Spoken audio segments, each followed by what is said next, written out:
चंद्रशेखर जी। धन्यवाद सभापति जी। राष्ट्रपति जी के अभिभाषण पे मुझे आपने मेरी बात रखने का मौका दिया।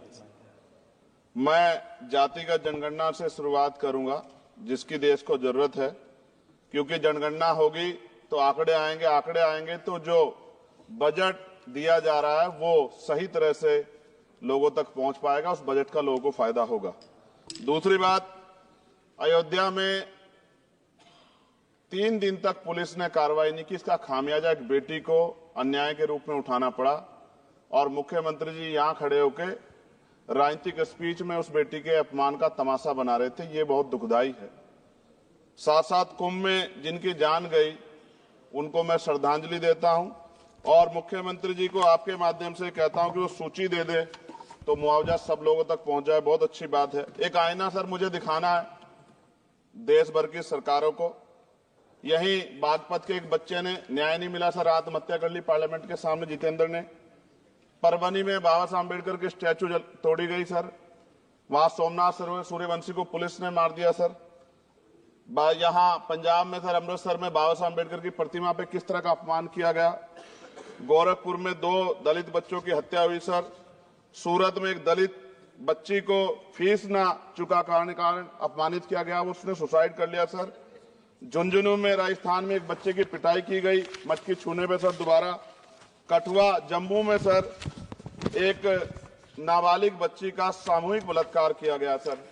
साथ साथ सहारनपुर में भूमाफियाओं ने शमशान की भूमि को देवबंद में सर जबरन कब्जा करने की कोशिश की, गोलीबारी की सर।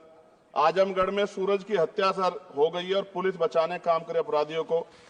सर SC/ST को पहले जमीन मिलती थी पट्टों के रूप में, कई सरकार ने दी। उन जमीनों को पहले तो दबंगों ने कब्जा के रखा और अब उन जमीनों को सरकार भी छीन रही है सर। शहर में रहने वालों को SC/ST को आवासीय पट्टे दिए जाने चाहिए। आजादी के 75 साल भी घर नहीं है, बाद भी SC/ST के बच्चों को जो स्कॉलरशिप दी जाती थी, केंद्र और राज्य का आपसे विवाद है कि 60% आप दोगे, 40 हम देंगे। इस चक्कर में कई बार स्कॉलरशिप सब नहीं समय पहुंचती, मानसिक प्रताड़ना होती है, स्कूल परेशान करते हैं, कॉलेज। इसलिए मेरी राय है सर कि 0 बैलेंस पे उन बच्चों का एडमिशन कराया जाए।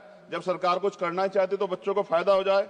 और देश भर में सर बहुत सारे छात्रावास बने हैं, लेकिन उन छात्रावास की स्थिति ऐसी है जर्जर, जैसे हमारे स्कूलों की है। इन छात्रावास का जीर्णोद्धार करा जाए, उनकी रख रखाव का ख्याल रखा जाए, क्योंकि यहाँ देश का भविष्य तैयार हो रहा है। और ऐसी हालात सर स्कूलों की है, स्कूलों के हालात आप देश भर में, मैं उत्तर प्रदेश से आता हूँ, जाके देखोगे नगीना क्षेत्र में सर अगर स्कूल गिर जाएगा किस दिन बहुत बड़ा हादसा हो जाएगा, कोई पूछने वाला नहीं है सर। बात OBC समुदाय की जाए सर, OBC समुदाय को वक्त आ गया है कि विधानसभा और लोकसभा में आरक्षण जो है सर मिलना चाहिए, जो उनकी पर्याप्त संख्या यहाँ लोकसभा में और सभी स्टेटों की विधानसभा में आ पाए, जो सामाजिक समानता की दिशा में जरूरी कदम है। OBC को भी SC/ST की तरह सर प्रमोशन रिजर्वेशन मिले। OBC आरक्षण में जोड़ा गया सर असंवैधानिक है, क्रीमी लेयर उसको खत्म किया जाए। सरकारी स्वायत्त संस्थानों में भी सरकारी विभागों के समतुल्य पदों को चिन्हित किया जाए तथा उनकी समतुल्यता स्थापित की जाए, ताकि इन संस्थानों में कार्यरत OBC कर्मचारियों के बच्चों को भी आरक्षण का लाभ मिल जाए। सर पत्रकार सुरक्षित नहीं है। पत्रकार मुकेश चंद्राकर की सर भ्रष्टाचार के खिलाफ आवाज उठाने पर हत्या की गई सर। कौन पत्रकार ईमानदार से पत्रकारिता करेगा। किसानों को MSP की कोई लीगल गारंटी नहीं। एक बड़े किसान है दल्लेवाल जी, 69 दिन से सर जीवन और मौत के बीच आमरण अनशन पे है कि अब तक किसी दिन उनकी जान चल जाए। सरकार को संज्ञान लेना चाहिए। सर माइनॉरिटी की बात करूंगा, धार्मिक आस्था की बात है, हम तो सभी का सम्मान करते हैं क्योंकि हमने शपथ ली है, हम संविधान को मानने वाले लोग हैं। लेकिन सर बड़ौत में भगवान आदित्यनाथ निर्वाण लड्डू पर्व के दौरान दुर्घटना हुई, 8 लोगों की जान चली गई, श्रद्धालुओं की 75 घायल है, सरकार ने संज्ञान नहीं लिया। अयोध्या की तरह उनको मुआवजा दे देते तो उनके मन में भी जो माइनॉरिटी है पीड़ा जो है वो खत्म हो जाती। न्यायालय द्वारा पारित आदेश के बावजूद जैन समाज को जैन महातीर्थ गिरनार जूनागढ़ गुजरात पे पूजा करने रोका जाए, जो उनके मौलिक अधिकार का उल्लंघन है सर।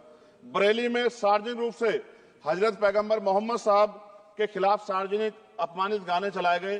क्या सर मुसलमानों की धार्मिक आस्था का सम्मान नहीं होना चाहिए? उनका भी तो आजादी में योगदान है। और इनको अपराधियों किसका संरक्षण की खुलेआम इतने इस तरह गाने बजा के अपमानित कर रहे हैं। संभल की हिंसा में सर 74 लोग गिरफ्तारी हुई है और वहां के मुस्लिम डर के साए में है। सरकार बेगुनाहों की गिरफ्तारी बंद करे। महाराष्ट्र में सर चंद्रपुर जिला पड़ता है, मैं अभी गया था, तालुका चिमूर में ताडोबा फॉरेस्ट में संग्रामगिरी पहाड़ पर बौद्ध स्थल है सर, बहुत पुराना।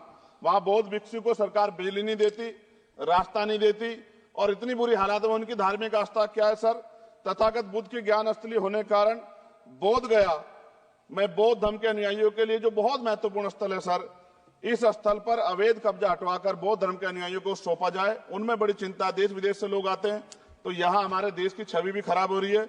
और अभी 12 फरवरी को सदगुरु रविदास जी महाराज की जयंती है और 14 अप्रैल को बाबा साहब अम्बेडकर की, 11 अप्रैल को राष्ट्रपिता ज्योतिबा फुले, इनको मानने वाले लोग नए कार्यक्रम करना चाहते हैं। अभी जिस विचार की सरकार है सर, वो तो कोई कार्यक्रम कर लें, लेकिन अगर ये कार्यक्रम करना चाहते हैं तो इनको कोई छूट नहीं है और नई परमिशन नहीं मिल रही। खत्म करूंगा सर, अंत में थोड़ा सा और रह गया सर, इसको खत्म करूंगा। लेकिन सर मैं जानना चाहता हूं, क्या सरकारी पैसे पे एक ही धर्म का अधिकार है? दूसरे धर्म के धार्मिक आयोजनों पे अभी कुंभ में 7,500 करोड़ रुपए खर्च किया आपने। आप रविदास जयंती पे कितना खर्च करेंगे? आप 14 अप्रैल को डॉक्टर बाबा साहब अम्बेडकर जिनकी जय जयकार होती है उन पे कितना खर्च करेंगे? और उनके विचारों को आगे बढ़ाने के लिए आप क्या सहयोग करेंगे? ये सवाल बहुत बड़ा है। और अंत में सर मुझे आपसे, आपके माध्यम से सरकारों को कहना है सर, क्या इस देश से दलितों, मुसलमानों, पिछड़ों, आदिवासियों को निकाल देना चाहती है सरकार? जिस तरह से उनके अधिकारों को, स्कॉलरशिप को, उनकी पढ़ाई को, हेल्थ सिस्टम में कोई पैसा नहीं खर्च हो रहा है, क्या उनको निकाल के इस देश को ऐसा देश बनाना चाहते हैं जहां कुछ ही धर्म के लोग रहेंगे? सर मैं ये कहना चाहता हूं, देश सबका है और अगर सरकार ये तय करके बैठेगी कि वो दलितों, मुसलमानों को, पिछड़ों को, आदिवासियों को निकाल देगी, तो सर ये संभव नहीं। इतनी बड़ी आबादी है, हम अम्बेडकरवादी लोग उनके पक्ष में खड़े हैं क्योंकि हमने शपथ ली है कि हम हर व्यक्ति का संरक्षण करेंगे। और मैं आपके माध्यम से सरकार को चेतावनी के तौर पर कहना चाहता हूं, सरकार अपनी इस आदत में सुधार करे, वरना इसके परिणाम सड़कों में बहुत भारी होंगे। अगर मुसलमानों को, दलितों को आप लोग निकालने के बारे में सोचोगे और उनकी धार्मिक आस्था का अपमान करोगे तो ये हम लोग किसी कीमत पे बर्दाश्त नहीं करेंगे। मैं आपका धन्यवाद करूंगा सर, लेकिन साथ साथ मैं ये भी कहूंगा सर, और सर खत्म कर रहा हूं सर, 10 सेकंड में खत्म कर रहा हूं सर, आप आदेश करेंगे तो खत्म कर दूंगा। खत्म कर दीजिए, एक सेंटेंस बोलिए। 10 सेकंड में खत्म कर दूं सर, एक सेंटेंस में 10 सेकंड भी आएगा, बोलिए सर। मैं बस ये कहना चाहता हूं कि सरकार सभी का ध्यान रखे और उनमें भी गरीबों का ज्यादा ध्यान रखे, क्योंकि सर अभी जेब कटाई हुई, 2800 रुपए का टिकट है सर इलाहाबाद का, 56,000 रुपए का था सर। मैंने मंत्री जी से कहा, तब जाके उन्होंने संज्ञान लिया, तब आधे रेट हुए। इसलिए कह रहा हूं, धर्म के नाम पे धंधा और लूट नहीं होनी चाहिए सर, इसकी जिम्मेदारी सरकार की। धन्यवाद सर।